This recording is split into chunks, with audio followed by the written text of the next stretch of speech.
Good morning, mathematicians. This is Tuesday of week 34. Let's jump right in with some volume.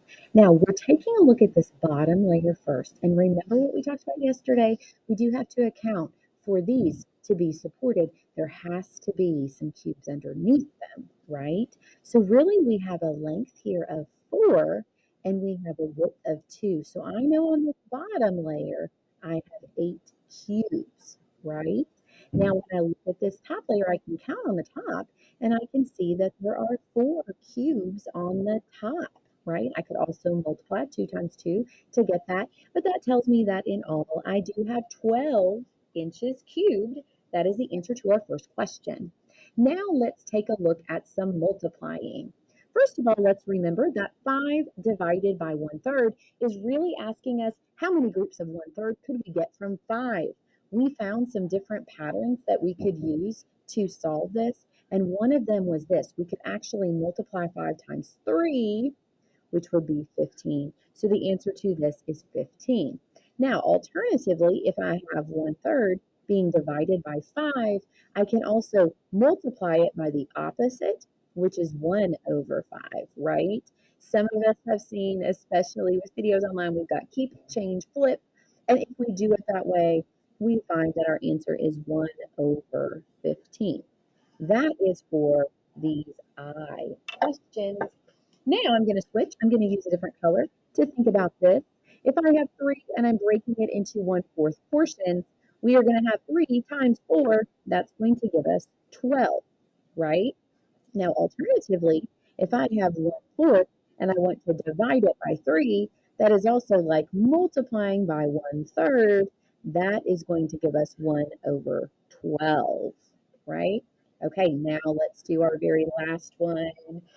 We have 7 being divided into halves. How many halves could we get from 7? Well, we could get 14 from 7. Now, if I have 1/2 being divided by 7, that's like multiplying by 1/7, and my answer is going to be 1/14. That is our answer for that question. Now we have a very interesting question about Tater Tot Tommy. Tater Tot Tommy is stacking giant potato crates in his warehouse. Each crate is 6 feet wide, 15 feet long, and 11 feet tall. How many cubic feet of space does each mega tater crate occupy? I'm going to use volume equals length times width times height. Now I'm going to do volume equals 6 times 11 times 15. I know that I have 66 in this 6 times 11, and I'm going to multiply that by 15. Now that I don't know off the top of my head, so I'm going to come down and I'm going to go ahead and do 66 times 15. 5 times 6 is 30. 5 times 6 is 30, plus 3 is 33. Now I'm going to cross off this 5, cross off what's carried, give a golden 0, and let's continue. 66 times 1 is 66. So now let's add this together. And let's find that our answer is 990. And 990 what? Well, we have 990, let's see, feet cubed. That is the answer to this question. Now let's come and let's take a look at our next one. What is an expression that can express this shaded part? Remember, boys and girls, the answer lies in the columns and the rows. How many how many columns is this broken into? Well, it is broken into 1, 2, 3, 4, 5. How many of these columns have shading? 3 of them have shading. So I see 3/5 in my column. Now let's take a look here at the rows. 1, 2, 3, 4, 5. And how many of them have shading? Well, 2 of them have shading. So really this is showing what 3/5 times 2/5 equals. Now, I'm going to do a better job. Today, I'm not going to go ahead and write the equal sign and write the answer because notice it has asked for an expression. Now, that doesn't mean I'm not going to talk about it. What would this equal? Well, it would equal 6/25, which is exactly what we see. We have 25 individual squares, and 6 of them have shading. Our last question is about Canada. Canada's flag is shown below. Each section measures the same. What is the flag's total area? Well, if this is 2 1/4, then this is 2 1/4, and this is 2 1/4. So in all, we have 2, 4, 6, 6, 1/4 plus 1/4, 4 plus 1/4 is 3/4. So when I look at this, in all, let me write it a little clearer with a finer tip.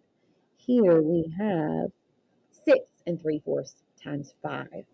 Well, if I have 6 3/4 times 5, because I'm trying to find its area, so I'm going to do length times width. I can do my 6 times 5, right? And then I'm going to add to it what 3/4 times 5 equals. This is the equation that I'm going to use to get to my answer. Well, 6 times 5 is 30. And now I'm going to have 3/4 times 5, which is really, of course, like 3 times 5 over 4 times 1. That is going to be 15/4. Now, this is not the way that I express a mixed number. I've got to get this into a proper fraction form. So I'm going to remember that this is really 30 plus.